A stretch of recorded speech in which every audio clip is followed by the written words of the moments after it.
আসসালামু আলাইকুম। আমি ডাক্তার তানভীর আহমেদ। আমি আমার ফুলবাড়িয়া প্রাইভেট চেম্বার পপুলার থেকে বলতেছিলাম।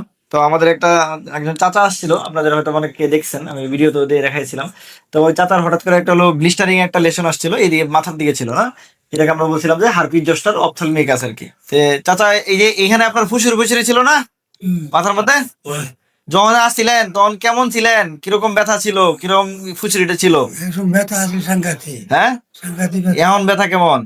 ব্যথা নাই হয় না। নাই এখন, আল্লাহর রহমতে এটা কি শুকাই গেছে, তাই তো? হ্যাঁ।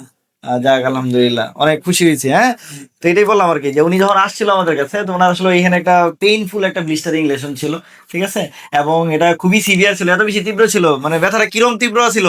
একেবারে বেহোশ হয়ে গেছি। বেহুশ হয়ে গেছিলেন। অন কি ব্যথা আছে নাকি আল্লাহর রহমতে?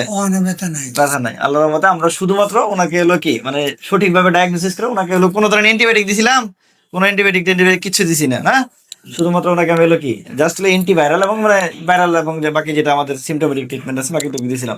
আল্লাহর রহমতে ওনারা এখন দেখেন ইমপ্রুভমেন্টটা এনে একদম পুরাপুরি ঠিক আছে। একটু এদিকে কাছে আসো। যে এখানে হলো পুরা পুরা যে এইটা ছিল একদম শুকিয়ে গেছে না পুরোটা, মাথা সহ যেটা আছে। হ্যাঁ। এবং এই রোগটা থেকে দেখা যায় যে পরবর্তীতে যেটা আমাদের হয়, উনি আমাদের কাছে এইবার আবার আসছে হলো যে ওনার একটু হলো কি কুটকুট করে কামড়াইতেছে না, হ্যাঁ। যেটাকে আমরা বলতে পারি যে কি হারপিক জোসটা যখন ভালো হয়, পরবর্তীতে আমাদের মানে পোস্ট হারপেটিক নিউরলজিয়া নামে একটা রোগ হয়, যে কারণে এই ব্যথাটা হইতেছে। ইনশাল্লাহ আমরা আবার ওষুধ একটু চেঞ্জ করবো, এটা তো আমি বলেই দিয়েছিলাম আপনারে, যে মাসখানি পরে আবার এরকম কি একটা কুটকুট করে কামড়ানোর মধ্যে একটা ব্যথা হইতে পারে। হ্যাঁ, ওটা চিকিৎসা ইনশাল্লাহ দিব। আশা করি এই চাচার জন্য অবশ্যই অনেক দোয়া করবেন। আর আমরা এটাই বলি যে হলো আসলে সঠিকভাবে যদি সঠিক মানুষের কাছে আসা যায়, তো উনি আল্লাহর রহমতে অনেকটা আগের চেয়ে ভালো আছে। তো চাচার জন্য দোয়া করবেন। আমি আবারও বলি যে হলো যে অবশ্যই আপনারা মানে একজন মানে এমবিবিএস ডাক্তারের কাছে আসবেন। হ্যাঁ, আজকে একটা রোগী একটু আগে পাইছি, যে মানে গলার মধ্যে একটা ইয়ে আছে, ফুসুরি আর কি বলে, একটা গোটার মতো হয়েছে, সে আবার হলো ইয়ার হোমিওপ্যাথি ডাক্তার মানে ওষুধ খাচ্ছে বা হলো কবিরাজের কাছে যাচ্ছে, ঠিক আছে?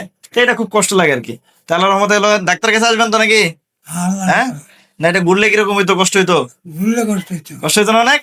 যাক, আল্লাহ হলো অনেক অনেক সহজ করছে, ওনার কষ্টটা কমাইছে। চাচার জন্য দোয়া করবেন, ঠিক আছে? আমাদের সবার জন্য দোয়া করবেন। সবাই ভালো থাকবেন। আসসালামু আলাইকুম।